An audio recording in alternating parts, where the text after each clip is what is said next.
Today, I'll be talking to Noahble about what community means to him. And that is this month's operation, as you guys should have probably heard about on the podcast. So to start off, let's ask probably the most important question today. And it's, what does community mean to you? Community means Jeff, Britta, Abed, Shirley, Pierce, all coming together, having a good time, and studying Spanish for their final. That's a really deep cut reference. I don't know, like, if 5 people got that. Community is like a show that I'm really into. Yeah, for a second I was like, okay. Yeah. no, but community outside of that, to me, means just finding your people with your common goals and interests and just vibing and having a good time, taking life's little things and just trying to expand them so that everyone can have a good time or just enjoy life. Yeah. It's very vague, but people can come together for some of the silliest, weirdest things, like community, for example. There's a community for community, and it's a show. It's been canceled. It's been off the air. It's 6 seasons since 2015, but people are still gathered and still corralling about how perfect the show is. And like, there's this whole meme with 6 seasons in a movie. So like, whenever the show's brought up, like, where's that movie coming out? Oh man, I really want that movie. And it's just a slow burn or slow possibility to come. That's more where I'm leaning toward. I honestly love that. I think there was this one training I was attending, and the person who was speaking said, find your people and raise hell.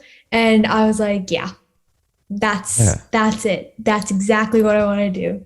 Find my people and raise hell.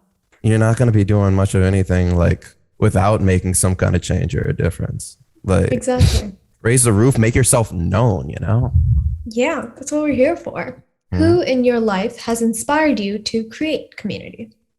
I suppose some of my coworkers or leaders that I've looked toward. In a sense, I guess people in the animal rights community as well, like Gary Yourofsky's, Katie, Karen. Some people that just inspire me the most are the ones that push me. How do you take time for yourself when you are part of a community? Dipping my toes in the water and stirring it. I'm a little bit more of an introverted person myself, but how I come in and take time for the community would be more so just trying to put myself or most of my interests out there and, well, see if other people are connecting. I mean, I'm an avid gamer, geeky boy as well. I mean, those two, they go hand in hand. You can't be an introvert without having some sort of like go-to, like, oh, if you're not around people, where are you? So it's so easy to connect with people when you have those anchors, gaming, anime, I don't know, what else? Cooking. Books, yes. Yeah. Information. Some of the most crazy like communities you will ever find will be just centered around books, which really, I mean, of like, course. Think about like the Harry Potter fandom, right? Like, oh yeah, that's where all media starts. So of course, the source is going to be much larger, grand scale. I think I can judge a fan base based on their fan fiction. I can learn a lot about a fan base from their fan fiction. Oh gosh. You got to stay away from that Rick and Morty fanfic, because there is some wild wests you're entering and you will probably want to bleach your eyes. Good God. Note to self, avoid Rick and Morty fanfiction. This was already a guiding pillar in my life, but now even more so, I'll take it into consideration. While we do have our differences with other communities, how do you personally deal with differences within your community? Like, how do you deal with different conflicts that might arise? Well, I mean, conflict is unavoidable, so I try to take it day by day. I will see how either maybe my thought process of something is wrong and reevaluate myself first before I come into it and start really trying to break things down and try to make a positive change if I can. Granted, not everyone is going to be open to change. And sometimes you just have to wait and be patient and just plant those seeds of change because it takes time sometimes. Amen. Let's talk about like a community you have within the Raven Corps, which is, I believe, the Animal Rights Corps, Yes, as ma'am. it's currently known. So why don't you tell me a little bit about Best the Animal Corps. Rights Corps? The Animal Rights Corps is always looking for opportunities and ways that we can engage and also be outspoken for the victims, the animals, as much as possible. Right now, we're trying to look into the Earth Act bill, which would essentially make vegan lunches more accessible inside of schools and cafeterias because it is terrible.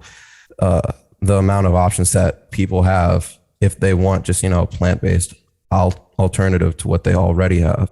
So do you think there are like assigned roles within your corps, or it's kind of like It's a bit more spread out. We're still or at least I, as a leader, am still trying to find where we can put our efforts toward. As of currently, I've gauged the community and what they would be interested in. And I feel as though we could move to like sort of trying to create online protests or at least online activism via social media networks. And that's definitely where I feel like it's not going to be as effective as maybe offline activism, but every single thing counts. So just seeing what we can do. Yeah, I think something interesting that's happened with like recently is obviously this like entire shift online. How do you think that's affected community building strategies? Huge, especially for people that aren't used to it.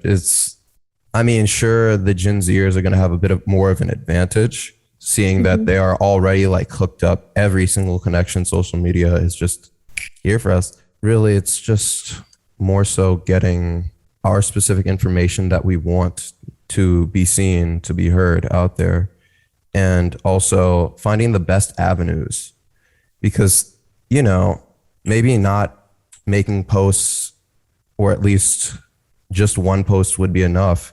Perhaps even like dedicated hourly posts could be one way that we could get the word out.